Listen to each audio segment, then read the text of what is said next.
بسم اللہ الرحمن الرحیم۔ شاید ہسٹری کے معزز ناظرین کرام، السلام علیکم۔ ناظرین کرام، آج ہم آپ کے ساتھ جو واقعہ شیئر کرنے لگے ہیں وہ ہے مولا علی کا۔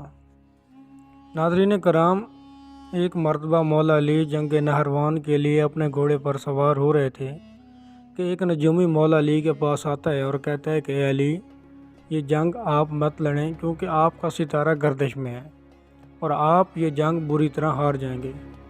مولا علی اس کی بات سن کر گھوڑے سے نیچے آ جاتے ہیں اور اس نجومی کو کہتے ہیں، اچھا تم ستاروں کا حال تو جانتے ہی ہو۔ اس نے کہا، ہاں میرا کام ہی یہی ہے، میں ستاروں کو دیکھ کر انسان کا حال بتا سکتا ہوں، اور آپ کا ستارہ گردش میں ہے، اسی لیے آپ کو بتایا کہ آپ یہ جنگ ہار جاؤ گے۔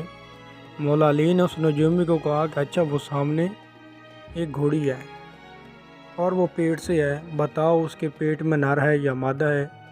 اب وہ نجومی خاموش۔ مولا علی نے کہا کہ تم تو کہہ رہے تھے کہ میں ستاروں کا حال جانتا ہوں، یہ تو تمہاری نظروں کے سامنے ہے، تم تو اس کا حال بھی نہیں جانتے۔ مولا علی نے کہا کہ اچھا بتاؤ، کون سا ستارہ جب ٹوٹتا ہے تو اونٹ پر ایک حرکت ظاہر ہوتی ہے؟ اب پھر وہ نجومی خاموش۔ مولا علی نے کہا کہ اچھا، اس میرے گھوڑے کے پاؤں کے نیچے زمین پر ایک چیز ہے، بتاؤ وہ کیا ہے؟ نجومی خاموش ہو گیا۔ مولا علی نے کہا، تم آسمان کے تو کیا، زمین پر تمہاری نظروں کے جو سامنے ہے وہ بھی نہیں جانتے؟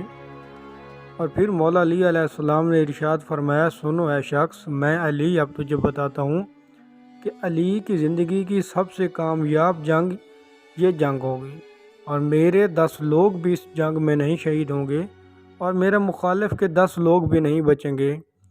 اور ناظرین کرام، پھر تاریخ میں لکھا ہے کہ جنگ نہروان میں مولا علی کا کوئی ساتھی بھی شہید نہیں ہوا تھا، اور مولا علی کے مخالف کے صرف 10 آدمی بچے تھے۔ پیارے دوستوں، امید کرتا ہوں آپ کو ویڈیو اچھی لگی ہوگی۔ اگر ویڈیو اچھی لگی ہے تو برائے مہربانی ہمارے چینل کو لازمی سبسکرائب کر دیں، بیل آئیکن کے بٹن کو لازمی پریس کر دیں۔ جزاک اللہ۔